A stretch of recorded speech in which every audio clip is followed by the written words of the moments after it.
दोस्तों नमस्कार, एक बार फिर बहुत स्वागत लीड न्यूज़ के इस मंच पर। और हम हैं आप सबके भाई, आप सबके दोस्त शुभम सिंह। और आज हमारे साथ बहुत ही अच्छे इंसान मौजूद हैं, सौरभ रॉयल जी।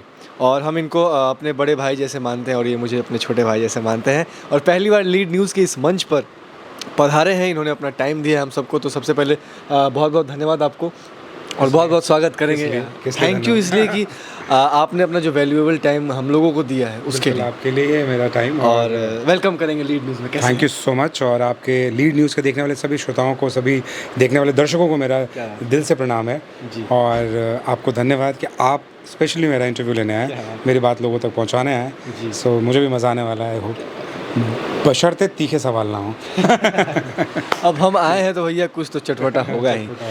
बता दें, इतने अच्छा लुक है इनका, इतनी अच्छी पर्सनालिटी है। और भोजपुरी में इनका गाना भैया मतलब गूंज गूंज कर बजा है। ये गाना आप सबने सुना होगा, दिनवे में पिए लगला का हो, या फिर होली में आया था रंग देंगे खड़े खड़े। और हम सब ने भी खूब सारे रील्स बनाए थे, उस पर वीडियोज़ बनाए थे। ये वहीं सौरभ रॉयल जी हैं। अच्छा, एक बात बताएं, मैं पूछना चाहूँगा कि सौरभ सिंह आप हैं, तो आपने सिंह हटा के ये रॉयल लगा लिया, यहाँ पे क्या झोल है? झोल नहीं है, ये मेरा डिसीजन था बहुत सोच समझ के कि आर्टिस्ट नेम, बिकॉज मेरा बिज़नेस नेम जो है वो सौरभ सिंह ही है जी। और बिज़नेस आई मीन लोग जो ओरिजिनली मुझे जानते हैं सौरभ सिंह के नाम से। और आर्टिस्ट में कुछ मुझे अलग करना था, तो बहुत सोचा कि क्या करूं, क्या लगाऊं। और जाति दिखाना नहीं चाहता था मैं कि मैं सिंह लिखूंगा तो मेरे को सिंह फॉलोअर मिलेंगे, या मैं यादव लिखूंगा तो यादव फॉलोअर मिलेंगे, या ब्राह्मण। तो इन सब चीज़ों से दूर रखे एक यूनिक कुछ ऐसा वर्ड लेना चाहता था मैं जो शायद किसी ने ना यूज़ किया हो। पहली चीज़ ये थी दिमाग में। दूसरा कि जो किसी जाति सूचक ना हो। तो मैंने कहा आर्टिस्ट की एक जात होगी और वो रॉयल वर्ड मुझे मिला। तो मुझे थोड़ी रॉयल चीज़ें पसंद भी हैं, तो भोजपुरी में कुछ रॉयल करने का इरादा भी था, रॉयल थॉट भी थे। तो बस रॉयल को जोड़ लिया अपने साथ और चल रहे हैं इसी पथ पे। और रॉयल लुक भी है भैया का, जैसा कि आप सब देख रहे हैं, गानों में भी देखा होगा। तो जो गाना आपका बहुत ज़्यादा बजा, दिनवे में पिए लगला का हो, कितनी उम्मीद थी कि गाना इतना बड़ा ब्लॉकबस्टर जाएगा? इस गाने की बड़ी कहानी है, मैं शॉर्ट में बताता हूँ। इस गाने के साथ हुआ यूँ कि ये गाना जब मैंने लिखा था आज के 1-1.5 साल पहले अप्रॉक्सीमेटली, हाँ, तो निरोगा भैया से मुलाकात हुई, दिनेश लाल निरोगा जी। और उनको मैंने गाना सुना, मैं कहा भैया ये गाना लिखा है, सो आप एक बार सुनिए कैसा लगता है। उन्होंने मेरी गाड़ी में बैठ के गाना सुना और उन्होंने छूटते बोला ये गाना ना तेरा हिट होगा बेटा। तो मुझे लगा भैया हो सकता दिल रखने के लिए भी कह रहा हूँ, छोटा भाई है, नई एंट्री कर रहा है। तो वो बात उन्होंने कहा कि मैं फीचर भी हूँगा, वो वीडियो में आने वाले भी थे बट उनका शेड्यूल काफ़ी बिजी रहा और मौका नहीं बन पाया। तो मुझे ऐसा लगा कि चलो गाना काफ़ी पुराना हो गया, काफ़ी दिनों से बना के रखा हुआ है, तो रिलीज़ करते हैं। तो इसमें जो मेरी एक्ट्रेस हैं पूनम दुबे जी, आप सब जानते हैं, वेल नोन बड़ी एक्ट्रेस हैं, तो उनको हमने बात करी। उन्होंने बहुत एक्साइटमेंट के साथ जब गाना सुना, मैटर सुना, शी वॉज़ वेरी एक्साइटेड कि मैं ये करूँगी। क्या बात। और उनका अपॉइंटमेंट मिला, डेट्स फिक्स हुई, सब कुछ हो गया। गाना तब तक अनमिक्स था ऑडियो पॉइंट ऑफ व्यू से, और वो हुआ यूँ कि ऑडियो मिक्स करने के लिए मैंने कुछ लोगों को भेजा, तो सबने कहा हल्का मैटर है, इसमें कुछ वैसा चटपटा तो है नहीं। तो बहुत अधूरे मन से उसकी मिक्सिंग करी, बहुत अधूरे मन से वोकल ट्रीटमेंट हुई। तो कहीं ना कहीं मैं सेटिस्फाइड नहीं था, मुझे क्वालिटी चाहिए होती है। फिर वो गाना फाइनली मैंने मिक्स किया दिल्ली में ही, खुद बैठ के अपने वीरेंद्र पॉल जी जो हमारे म्यूज़िक डायरेक्टर हैं, उनके वीरेंद्र पॉल जी ने ही मुझे इंडस्ट्री में एक्चुअली आप कहेंगे तो वही लेके आए हैं। और मेरे गुरु भी हैं, वो काफ़ी कुछ सिखाते भी हैं मुझे। तो उन्होंने ही मिक्स किया, उन्होंने म्यूज़िक दिया और उनके थ्रू ही ये गाना बन के तैयार हुआ और फाइनली मार्केट में हमने रिलीज़ किया। कोई एडवर्टीजमेंट नहीं, कुछ भी नहीं किया हमने इसका। ये गाना अपनी रफ्तार से चला और आज मुझे ऐसा लगता है कि लोग मुझे इस गाने के नाम से जानने लगे हैं, तो बेहद खुशी मिल रही है। वो दिनेश भैया की बात सच हो गई जी। अच्छा, सुनने में आया था कि इस गाने को भी लेकर चोरी वाला सिलसिला मामला आया था, क्या कुछ था मामला? हाँ, ये गाना किसी अदर सिंगर ने एज इट इज़ उठा करके थोड़े बहुत बेसिक चेंजेस करके, जो कि प्रैक्टिस है, तो वो बिल्कुल किया है उन्होंने। और मैं यही कहता हूँ कि ऐसा काम नहीं करना चाहिए, कुछ नया क्रिएट कीजिए, आप अपने नया कंटेंट लेके नया मैटर लेके आइए और उस पे गाइए आप। तो वो शायद अभी समझ नहीं पा रहे हैं लोग, बट अगर ऐसे करते रहे तो हम डेफिनेटली कुछ ना कुछ तो रास्ता होने निकालेंगे। पे समझा देंगे सब। ज़रूरत पड़ी तो ज़रूर समझाएंगे, क्योंकि गलत गलत होता है। जी एकदम। और कोई भी नया आर्टिस्ट अगर इस चीज़ से गुजरेगा ना, तो वो आगे नहीं बढ़ पाएगा। क्योंकि बड़े आर्टिस्ट या कोई भी चले हुए मार्केट के जो अच्छे आर्टिस्ट लोग हैं, जो अच्छी फ़ैन फॉलोइंग है, ऑब्वियस बात है अगर वो वही गाना गा देंगे तो उनका गाना तो जल्दी मार्केट में पॉपुलर हो जाएगा, रादर देन कि एक नया सिंगर जिसके पास ऑडियंस बेस अभी है ही नहीं, जिसको बनाना है। जी। तो ये चैलेंज तो डेफिनेटली दूर करना पड़ेगा। क्या बात है। बता दूं आप सबको जानकर हैरानी होगी कि सौरभ रॉयल जी वेल एजुकेटेड है, साथ में गुड लुकिंग है और बहुत अच्छा इनका बिजनेस है, साथ में बैंकर भी रह चुके हैं, बैंक में जॉब भी कर चुके हैं। फिर सारी चीज़ें वहाँ पे छोड़ छाड़ के सब एक तरफ और आप आ गए इधर भोजपुरी इंडस्ट्री में काम करने। ऐसा का है उतना सब कुछ छोड़ ये सवाल आए दिन लोगों से पूछ रहे हैं कि बट हाँ, लाइफ में अगर कुछ पाना है जी। तो रिस्क तो लेना पड़ता है। तो ये रिस्क मैंने लिया, और वो भी ऐसा रिस्क लिया कि मैं वो नहीं गा रहा हूँ जो चलता है। मैंने वो गाने के लिए चुना जो बहुत भोजपुरी की ऑडियंस है, जो ये कहती है कि अश्लील गाने नहीं चाहिए, ये नहीं चाहिए। उनकी बात मैंने सुनी, वो रिसर्च मेरा कायम रहा और मैंने डिसाइड किया कि मैं इनके लिए कुछ कंटेंट बना। बाकियों के लिए तो बहुत कंटेंट आ रहा है और सब लोग अच्छा कर रहे हैं, मैं सबकी तारीफ़ करता हूँ, क्योंकि हर तरीके का ऑडियंस है, हर तरीके की चीज़ चलती है। सिर्फ एक जैसा कंटेंट मार्केट में नहीं चलता। तो बहुत सारे सिंगर्स की ज़रूरत है मार्केट में, बहुत सारे लोगों की ज़रूरत है, और जो इंडस्ट्री है भोजपुरी इंडस्ट्री बहुत तेज़ी से ग्रो कर रही है। बट जो मैं सेगमेंट लेके आया हूँ उसका नाम रखा है मैंने अर्बन भोजपुरी, शहरी भोजपुरी। तो अर्बन भोजपुरी की एक टीम डेवलप कर रहा हूँ मैं, और अपने आप ही लोग जुड़ रहे हैं। मैंने अकेले ये कारवां शुरू किया था, अब लोग जुड़ रहे हैं, अच्छा लग रहा है, टीम बन रही है, तो स्पिरिट भी आ रही है। तो अब यूबीटी के अंदर प्रोजेक्ट्स वही होंगे जो अश्लील नहीं, मनोरंजन होगा। कहते हैं ना कि अगर आप एक रोमांटिक सॉन्ग भी गाते हो तो उसके अंदर रोमांस आपको जो दिखाना है ना, वो वल्गैरिटी और रोमांस के बीच में एक पर्दा होता है, वो हमेशा मेंटेन करने की कोशिश रहेगी। मज़ा आएगा लोगों को हमारे ऑडियो सुन के, वीडियोस देख के, कॉन्सेप्ट देख करके, और ऐसा गाना बनेगा जो पूरा परिवार सुन सके, एक साथ बैठ के सुन सके, प्राउडली, गर्व के साथ, और भाषाओं को सुना सके कि ये हमारी भोजपुरी है। कुछ ऐसा बनाने का प्रयास। और बहुत ज़्यादा खुशी इस बात से हो रही है ना कि भैया आपने भोजपुरी में भी एजुकेटेड लोग, पढ़े लिखे लोग, समझदार लोग आने की तमन्ना रख रहे हैं, ख्वाहिश रख रहे हैं, जैसे सौरभ रॉयल जी हैं। इससे क्या फ़ायदा है कि अपनी भोजपुरी इंडस्ट्री सुधरेगी और बहुत सारी चेंजेस आएंगे अपने भोजपुरी इंडस्ट्री में। अच्छा ये बताएं कि जैसा मैंने बोला, पब्लिक को बताया कि सारी चीज़ें छोड़ छाड़ कर, सेक्रीफाइस करके आप भोजपुरी इंडस्ट्री में एंट्री मार गए। इतने अच्छे हैं, इतने स्मार्ट हैं, गुड लुकिंग हैं, हिंदी इंडस्ट्री क्यों नहीं, भोजपुरी ही क्यों? ये देखो बहुत सेंसिटिव मुद्दा है। मुझे ऐसा लगता है कि ये पूरी दुनिया को दिखाना, बताना, समझाना है कि भोजपुरी में भी पढ़े लिखे लोग और हर कैटेगरी के लोग हैं। मतलब हमारे पास भोजपुरिया किसान भी है, भोजपुरिया फ़ौज में जवान भी है, और भोजपुरिया साइंटिस्ट भी है, और भोजपुरिया IAS PCS भी है। भोजपुरी में हर तरीके के लोग हैं। जैसे अलग भाषाओं में यहाँ पे भी हैं, यहाँ पे भी हर तरीके की ऑडियंस है। तो किसी पर्टिकुलर सेगमेंट को टारगेट करके गाना बना के मैं अपनी ऑडियंस अगर लिमिटेड करता हूँ तो मेरी गलती है।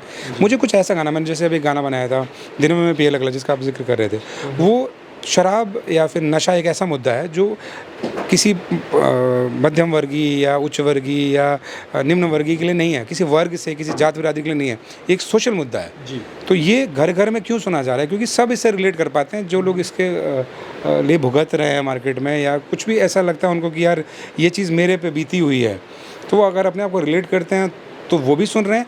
और थोड़ा गाना में ह्यूमर भी है, आपने देखा होगा, थोड़ा अगर वीडियो देखेंगे तो उस पॉइंट ऑफ व्यू से लोगों को मज़ा भी आ रहा है। तो वो पार्टी में भी चल रहा है गाना, वैसे भी चल रहा है, बज रहा है, बस मज़ा आ रहा है। क्या बात है। अच्छा सौरभ जी, एक क्वेश्चन मैं पूछना चाहूँगा, जैसे आप भोजपुरी इंडस्ट्री में ग्रो कर रहे हैं, तो ऐसा होता है क्या कि बड़े, जब आपका गाना बजने लगे तो जो ऊपर के बड़े सितारे हैं वो आपको दबाने की कोशिश करें? देखिए, सितारा तो एक्चुअली जिस सितारा रखा गया ना, वो स्टार्स जो स्काई में होते हैं, वो एक्चुअल सितारा तो नहीं दबाता किसी को, है ना। वो रोशनी देता है, वो चमकता है, वो अपनी पहचान बरकरार रखता है। तो सितारा तो ऐसा काम नहीं करेगा, ये छोटी सोच का काम है। तो अगर कोई छोटी सोच रखता है वही ऐसे काम करेगा। मेरे साथ अभी तक ऐसा एक्सपीरियंस तो नहीं किया, मुझे सपोर्ट मिल रहा है पूरी इंडस्ट्री का। और निरहुआ जी हो गए, केसारी जी हो गए, पवन भैया से भी रिसेंटली मुलाकात हुई थी, और सब लोगों, जितने भी बड़े आर्टिस्ट हैं, छोटे आर्टिस्ट हैं, सबका प्यार मिल रहा है, मज़ा आ रहा है। अगेन मैं वही बोलूँगा कि अभी तक तो मज़ा आ रहा है, आगे अगर किसी जर्नी में कुछ ऐसा ज़रूर आया तो ज़रूर बताऊँगा आपको। क्या बात है। पवन जी की बात आई है तो अभी हाल में आपकी, जैसे आपने बताया कि फ़ोटो एक वायरल हुई पवन जी के हाँ, साथ। वो फ़ोटो का मुझे कुछ समझ में नहीं आया। हमने तो एक नॉर्मल, और मैं उस दिन बहुत बेकार दिख रहा था क्योंकि मैं गया था, हम एक शूट की लोकेशन देखने गए थे, तो और उस लोकेशन पे पवन भैया का गाना शूट हो रहा था। जी। तो वहाँ पे विभांशु जी जो डायरेक्टर हैं, उनके थ्रू मुलाकात हुई भैया से और बातचीत भी हुई, और बड़ा अच्छा स्वभाव लगा भैया का, तारीफ़ भी मैं करूँगा उनकी, बहुत अच्छे व्यक्तित्व के मालिक हैं वो, और उनसे इंस्पिरेशन भी मिलती है मुझे अच्छा गाने की, अच्छा काम करने की। तो वो photo viral, I don't know, आप जैसे किसी भाई ने कर दी होगी शायद। अच्छा, एक बात बहुत अच्छी लगी, जैसे पवन जी का नाम आया तो मैं ज़रूर एक बात कहना चाहूँगा कि पवन जी ने जैसे शुरुआत की थी लाइक देवी गीतों से या फिर अच्छे अच्छे गीतों से उनको गा कर अपना करियर बनाया था, ठीक उसी रास्ते पे सौरभ रॉयल जी चल रहे हैं और साफ़ सुथरे गानों को लेकर आगे बढ़ रहे हैं, और ये उन लोगों के लिए एक एग्ज़ाम्पल बनते जा रहे हैं जो कि आए दिन बोलते हैं कि मैं सिंगर हूँ और पता नहीं कैसे कैसे गंदे गंदे गाने गा के और स्टार बनना चाहते हैं। तो क्या कुछ कहना चाहेंगे इसको लेकर? नहीं, ये एक सोच बदलनी पड़ेगी कि आप सिर्फ गंदा गा के हिट हो सकते हो, ऐसा कोई फार्मूला है ही नहीं। ये आप एक सेट टारगेट ऑडियंस को टारगेट कर रहे हो, और आई थिंक गलत प्रैक्टिस है, इसको बदलना पड़ेगा। हर मुद्दे पे गाइए, बहुत मुद्दा है सोसाइटी में, और रिप्रेजेंटेशन अगर आपका अच्छा होगा, कंटेंट अच्छा होगा, हो सकता है कि बहुत ज़्यादा लोग ना सुने, लिमिटेड ऑडियंस सुनेगी, लेकिन सुनते हैं लोग, अच्छी चीज़ सुनते हैं लोग। भोजपुरी में कौन कहता है कि सिर्फ गंदे गाने चलते हैं और सिर्फ गंदा सुनने वाले लोग? ऐसा बिल्कुल नहीं। आप मार्केट में 1000 भोजपुरियों को पकड़िए और उनसे पूछिए कि क्या आप भोजपुरी गाने में सिर्फ गंदा सुनना चाहते हैं? I am very very much sure कि शायद 100 के 100% लोग बोलेंगे कि नहीं, हम अच्छा भी सुनना चाहते हैं या अच्छा ही सुनना चाहते हैं, दोनों बातें आ सकती हैं। क्या बात है। अच्छा, गानों की एल्बम्स की बातें तो हुई, मूवीज़ वगैरह कब ला रहे हैं भोजपुरी में? मूवीज़, हाँ, ये मूवीज़ के लिए मुझे आए हैं ऑफ़र्स पिछले 1 साल में। आई थिंक 2 पहले आए थे और अभी रिसेंटली 2 ऑफ़र्स आए हैं, और अच्छी बड़े बजट की मूवी ऑफ़र किया लोगों ने। मैं थोड़ा थाम के चलना चाहता हूँ कि एकदम से दोनों चीज़ों में नहीं पैर रखना चाहता, 2 नाव में पैर रखने जैसी बात हो जाएगी अभी के लिए फ़िलहाल। तो सिंगिंग मेरा मेन फोकस है, बट हाँ, आने वाले दिनों में डेफिनेटली कुछ बहुत अच्छा मिला और मुझे लगा कि शायद मेरे लिए सूटेबल है, तो मैं ज़रूर करूँगा। अच्छा, भोजपुरी में सौरभ जी को कौन पसंद है? ये किस पॉइंट ऑफ व्यू से पूछ रहे हैं? Actor, singer? आप सारी चीज़ सिंगिंग ही बता दें, क्योंकि अभी आप सिंगिंग को मेन ज़्यादा फोकस कर रहे मैं हैं। सिंगिंग के देखिए, सबके गाने होता नहीं, कुछ गाने किसी के अच्छे हैं, कुछ गाने किसी के अच्छे हैं, मैटर है। पार्टी में सुनना है तो कई बारी मैं खेसारी जी को भी सुन लेता हूँ, कई बारी मैं रितेश जी को भी सुनता हूँ। समर भैया मेरे बहुत करीबी है, बहुत बड़े भाई जैसे हैं, जैसे आपने छोटे भाई हैं वैसे मेरे बड़े भाई हैं, तो उनके गाने भी मैं बहुत सुनता हूँ। विनय पांडे सानू आजकल चल रहे हैं, छाए हुए हैं पूरे रील, और आप देखेंगे तो उनसे ज़्यादा तो अरे बुलेट जीजा जी सबके जीजा जी, तो वो भी अच्छे अच्छे गाने लेके आ रहे हैं। तो सब फीमेल सिंगर्स जो हमारी रही हैं, प्रियंका जी हैं, केटी जी हैं, एंड लॉट मेनी अदर्स। मैंने हनी बी जी के साथ एक गाना किया था, उनकी आवाज़ मुझे बहुत पसंद है। तो मिला जुला के सबका सुनता हूँ, बट एक नाम जो सबको पसंद है, सबसे ज़्यादा पसंद है, आप समझ ही चुके होंगे, पवन जी। पवन भैया का गाना बहुत पसंद है मुझे। हाँ, सरस्वती पुत्र ऐसे ही नहीं कहा जाता उनको भोजपुरी इंडस्ट्री के। अच्छा, एक्टिंग करियर में भी मेहनत करना है आगे? बिल्कुल। मैं कभी भी कोई भी काम करने जाता हूँ तो मेरी एक आदत है कि मैं पहले उसकी प्रिपरेशन करता हूँ, बिना रिसर्च के मैं कोई काम नहीं करता। तो अगर एक्टिंग की तरफ गया तो मुझे ऐसा लगता है कि मैं फिर फिज़िकल ट्रेनिंग से लेकर के हर चीज़ को परफेक्ट करूँगा। एक आइडियली अपने आप को जब मुझे लगेगा, कॉन्फिडेंस आ जाएगा कि हाँ, मैं पर्टिकुलर किसी रोल में फ़िट होता हुआ लग रहा हूँ, और अगर मेरे डायरेक्टर्स को या मेरे प्रोड्यूसर्स को लगा कि मुझे वो चीज़ सूट कर रही है, तो मैं डेफिनेटली उस माइंडसेट के साथ ही जाऊँगा। मैं तैयार होके जाऊँगा, तैयारी करके जाऊँगा। क्या बात है। और आपको बधाई भी हम लोग देना चाहेंगे, क्योंकि मुंबई में जो मीरा रोड में green cinema award show organise हुआ था, उसमें आपको अवार्ड भी मिला है। Thank you so much. तो कैसा लग रहा है? अवार्ड तो देखिए एक मोटिवेशन है किसी भी आर्टिस्ट के लिए। अगर आप अच्छा काम कर रहे हैं तो उसके बदले में जब आप होता है ना कि आप कुछ स्टाइपेंड या रेम्यूनरेशन या कुछ पैसा मिलता है, तो वो आप ख़त्म कर देते हैं। अवार्ड अचीवमेंट ऐसी चीज़ होती है जो लाइफ टाइम मेमोरेबल होती है कि मुझे ये अवार्ड उस दिन उस काम के लिए मिला था, तो वो एक लाइफ टाइम अचीवमेंट है। तो मैं मनी वाइज काम नहीं करता हूँ, मैं हमेशा कोशिश करता हूँ कि मुझे लोग पसंद करें, लोग मेरे कंटेंट को पसंद करें, मुझे इसके लिए जाना जाए, जो अभी धीरे धीरे हो रहा है। और मैं इन लोगों के लिए कहना चाहूँगा कि प्लीज़ 2 लाइन गुनगुनाएं ज़रूर। कौन सा गाना? मेरे बहुत सारे गाने आपने सुने होंगे। जो अभी एक रिसेंटली प्रियंका जी के साथ भी मैंने किया, वो तो खैर डिवोशनल है। जी। उसकी लाइनें कुछ ऐसी हैं। राधा मोरी ऐसे ना छोड़ूंगा, क्या? हूँ मैं नंद का लाल। बाकी तो उसमें फीमेल लाइन है। और जो अदर एक गाना मेरा बहुत अभी रिसेंटली, वो भी किसी और चैनल से रिलीज़ हो गया, उसकी हुक लाइन चोरी हो गई। सो वो गाना है लेके अपलक फ़ोन भोजपुरी रिंगटोन, चमकत बाड़ू बाजार में, तिरछी नज़र बाटे पतली कमर बाटे, कमी ना कोनो श्रृंगार में, केहू नहीं खे तोहरा जैसन हजार में, केहू नहीं खे तोहरा जैसन हजार में, लेके अपलक फ़ोन भोजपुरी रिंगटोन, चमकत बाड़ू बाजार में। इस गाने को लेकर एक क्वेश्चन मैं ज़रूर पूछना चाहूँगा कि यही गाना सेम गोलू गोल्ड जी ने गा दिया था, तो क्या ये मिसअंडरस्टैंडिंग थी या फिर क्या थी? सही बताऊँ तो मुझे भी सरप्राइज़ हुआ जब मैंने पोस्टर देखा। तो मुझे लगा बाय डिफ़ॉल्ट हो सकता है कि नाम सेम हो, ऐसा हो जाता है, टाइटल सेम हो सकता है पोस्टर पे। बट जब मैटर सुना मैंने, तो उसमें हुक लाइन भी सेम थी, एक वर्ड चेंज करके उसको गाने को डुएट बना दिया गया था। और जिसने भी किया है, ठीक है, गोलू भाई मेरे खुद भी अच्छे दोस्त हैं, तो आई एम श्योर शायद हो सकता है कि उनको ना पता हो। तो ये अब आपको उनसे पूछना पड़ेगा कि एक्चुअली ये मैटर उनके पास कैसे पहुंचा। और हो सकता है कि लिरिसिस्ट जो भी रहे होंगे इसके, या हो सकता है उन्होंने गाना ऐसा बना दिया हो कि गोलू भाई को ना पता हो कि भाई सौरभ भाई का गाना है। तो अच्छे दोस्त हैं वो भी मेरे। तो मुझे उम्मीद तो ऐसी है कि जानबूझ के तो शायद नहीं किया होगा। जी।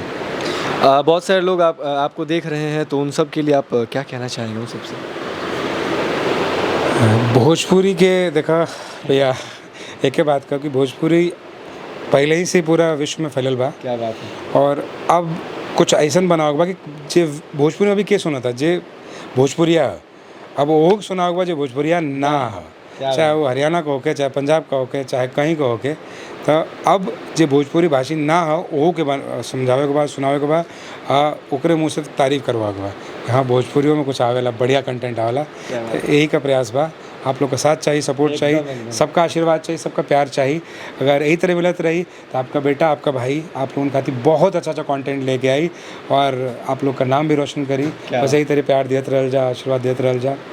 और मैं भी कहना चाहूँगा कि यार जब सौरभ जी जैसे लोग भोजपुरी इंडस्ट्री में आ रहे हैं, तो हम सबका, आप सबका फ़र्ज़ बनता है कि इन जैसे लोगों को सपोर्ट करें, इन जैसे कलाकारों को सपोर्ट करें, ताकि ये लोग आगे बढ़ें और हमारी भोजपुरी इंडस्ट्री में चेंजिंग्स आए, जो कि बहुत ही ज़्यादा ज़रूरी है। तो आप सब इनको सपोर्ट करें, अपना प्यार दुलार आशीर्वाद दें और इस वीडियो को, इस इंटरव्यू को ज़्यादा से ज़्यादा शेयर करें। और जो भी बातें होंगी इनसे रिलेटेड, प्लीज़ कमेंट सेक्शन में पूछ डालिएगा, मैं इन तक ज़रूर पहुँचाऊँगा। और फिर बहुत जल्दी मिलेंगे नए मुद्दों के साथ, नए इंटरव्यू सेशन में, नए गानों के साथ। क्या बात है। तब तक के लिए इतना ही। बहुत बहुत नमस्कार। Thank you so much. Thank you so much. Thanks to you also.